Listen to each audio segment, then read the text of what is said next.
Salut Méténix. Qu'est-ce qu'on a appris cette semaine? Quand la Chine en prépare l'arrivée de son futur champion de tennis. Bon, on l'a pas encore trouvé, hein, mais on cherche. Venez. Parce que niveau infrastructure, il faut bien préciser que la Chine, elle est prête à l'accueillir, notre futur champion.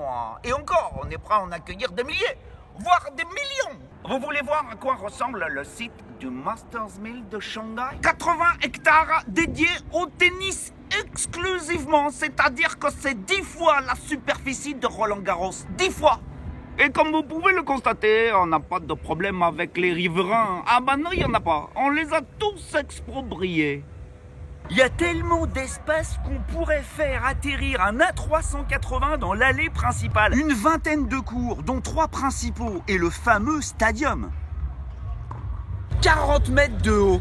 La même contenance que le central de Roland-Garros. Avec 15 000 places. Regardez ça.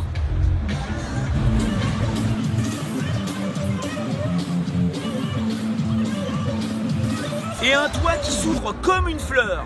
Sauf que chaque pétale pèse 2 tonnes.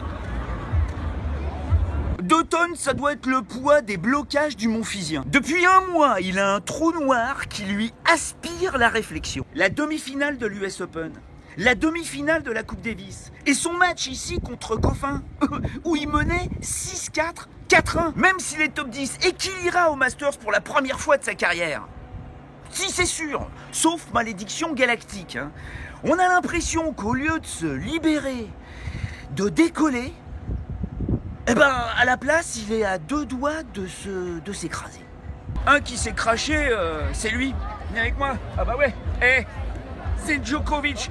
Il a carrément sa statue ici à Shanghai. Sauf que depuis Roland-Garros, il y a un truc qui s'est cassé. Et ce truc est primordial, c'est la confiance en soi. Lui qui gagnait la finale ici en 2012, en 3h20, en 3h20 de match, en sauvant 5 balles de titre. 5 balles de titre.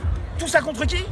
Contre Murray, contre le Glouglou, double tenant du titre à l'époque. Et ben cette semaine, il était à des années-lumière de son niveau habituel. Novak? Ah, il va pas bien le numéro 1. Enfin, numéro 1. Peut-être plus pour longtemps. Parce que le Glouglou, là, le nouvel empereur de Chine, après ses victoires d'affilée à Pékin et à Shanghai, il orgne sur le trône. Lui qui avait 8000 points de retard au début de la saison. En a moins de 1000 aujourd'hui. Et d'ici à la fin de la saison, le programme du Glouglou peut lui permettre d'engranger 3000 points. Faites vos comptes, sortez le boulier. Le Glouglou peut révolutionner la planète tennis. Comme la Chine.